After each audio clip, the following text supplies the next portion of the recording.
Hi, நான் Indira's angel சேனல்லேருந்து பேசுகிறேன். இன்றைக்கி அவரைக்காய் சாதம் எப்படி செய்கிறதுன்னு பார்க்கலாம். நம்ம நிறையா தக்காளி சாதம், லெமன் சாதம், புளி சாதம் இந்த மாதிரி தான் நம்ம செஞ்சு கொடுத்துருப்போம். இது பார்த்திங்கன்னா அவரைக்காய் சாதம் கொஞ்சம் டிஃப்ரெண்ட்டாக இருக்கும்.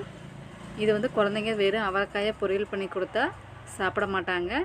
நம்ம இந்த மாதிரி சாதத்தோடு சேர்த்து கொடுக்கும்போது அவங்க சாப்பிடுவாங்க. இது நல்லா எனர்ஜியாக இருக்கும். இப்போ பார்த்திங்கன்னா அவரைக்காய் இந்த நீல வாக்கில் வெட்டி வச்சுக்கலாம். ரொம்பவும் பெருசாக கிடையாது, ஒரு மீடியம் சைஸில் நம்ம கட் பண்ணி எடுத்துக்கலாம். இப்போ இது வெந்துகிட்டு இருக்குது. அது கூட கொஞ்சம் உப்பு ஆட் பண்ணி வேக வச்சுருக்கோம். இந்த நேரத்தில் நாம் ஒரு அரை மூடி தேங்காய் எடுத்து துருவல் பண்ணி வச்சுக்கலாம். நீங்கள் தேங்காய் இல்லைன்னா வேர்க்கடலையும் பொடி பண்ணி போட்டுக்கலாம். என்கிட்ட வேர்க்கடலை இல்லை, அதனால் நான் தேங்காய் எடுத்துக்கிட்டேன். எது இருந்தாலும் டேஸ்ட் ரொம்ப நல்லாயிருக்கும். இப்போ இந்த சாதத்துக்கு ஒரு சின்ன வெங்காயம் 100 கிராம், ஒரு கட்டி பூண்டு நான் எல்லாம் எடுத்துக்கிட்டேன்.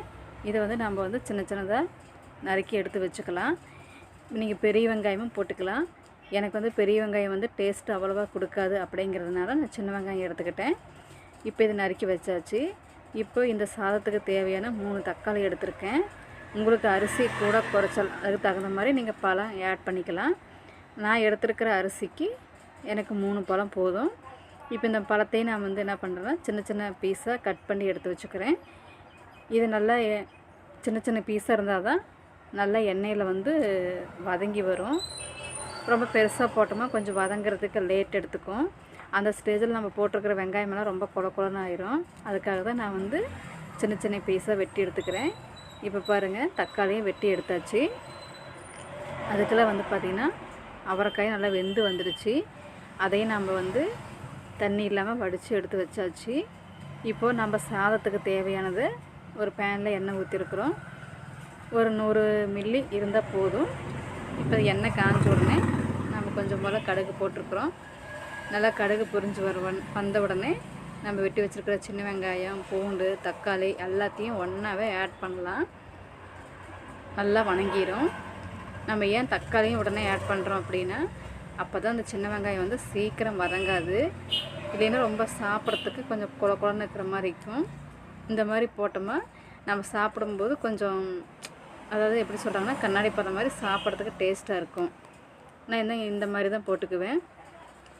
இது நல்லா ஒரு 2 நிமிஷம் போல் நான் பாருங்கள் எண்ணெய் நல்லா வணங்கி வந்துடுச்சு. இப்போது இந்த சாதத்துக்கு தேவையான நம்ம பொருள் ஆட் பண்ணிக்கலாம்.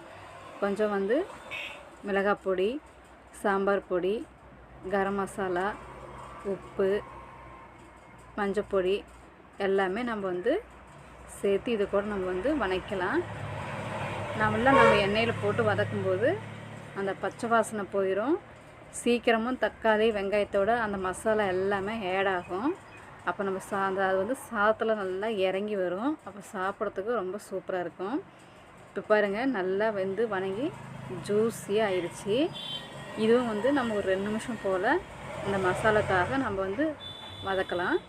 நல்லா வதக்கி முடித்த உடனே நாம் இப்போ அரைச்சி வச்சுருக்கிற தேங்காயை எடுத்து போட்டுக்கலாம். இந்த தேங்காயும் அந்த தக்காளி வெங்காயத்தோடு சேர்ந்து நல்லா வதக்கி வரணும். அப்போ தான் சாப்பிட்றதுக்கு ரொம்ப சூப்பராக இருக்கும். இப்போ பாருங்கள், நல்லா வெந்து வணங்கிட்டுருக்குது. இது ஒரு 2 நிமிஷம் இருந்தால் போதும். இப்போது நம்ம ஏற்கனவே வடித்து வச்சுருக்கிற அவரைக்காயை இதோட ஆட் பண்ணிக்கலாம். தண்ணியிலேருந்து எல்லாம் வடித்து வச்சுருக்கோம் இல்லையா, இதையும் நம்ம ஆட் பண்ணிக்கலாம். ஆட் பண்ணி இதுவும் நம்ம ஒரு 2 நிமிஷம் கிளறுவோம். ஏன்னா அவரைக்காய்க்குள்ளே தண்ணி இருக்கும். அந்த தண்ணி வத்துறதுக்காக ஒரு 2 நிமிஷம் நம்ம வதக்குவோம். இப்போ பாருங்கள், நல்லா வதக்கி விட்டே இருக்கலாம். ஒரு 2 நிமிஷம் ஆனால் போதும், தேவை கிடையாது. ஏன்னா ஆல்ரெடி நம்ம உப்பு ஆட் பண்ணியிருக்கிறோம். சாப்பாட்டுக்கு நம்ம அதுக்கப்புறம் தனியாக வேணும் ஆட் பண்ணிக்கலாம். இப்போது நல்லா வெந்து வணங்கி வந்துடுச்சு. இந்த ஸ்டேஜில் நம்ம ஆற வச்சுருக்கிற சாப்பாடை கொட்டிக்கலாம். கொட்டி இதையும் நாம் இந்த சாப்பாட்டுக்கு மட்டும் உப்பு ஆட் பண்ணால் போதும். ஆல்ரெடி காயிலையும் இருக்குது, மசாலாவிலையும் இருக்குது. இப்போ இந்த சாப்பாட்டுக்கு எவ்வளோ உப்பு நமக்கு தேவையோ அதை மட்டும் நம்ம ஆட் பண்ணி நம்ம கடைசியாக டேஸ்ட்டு பார்த்து இறக்கி வச்சா சாப்பாடு ரெடி. வேணும்னா கொஞ்சம் மல்லித்தழை தூவிக்கலாம். நான் என்கிட்ட மல்லித்தழை இல்லை, அதனால் நான் தூவலை. இப்போ பாருங்கள், சாப்பாடு ரெடி ஆயிடுச்சு. இது கூட சாப்பிட்றதுக்கு நான் தயிர் வச்சுருக்கேன். அல்லது நீங்கள் சில்லி மாதிரி கூட கொடுக்கலாம். Okay, thank you.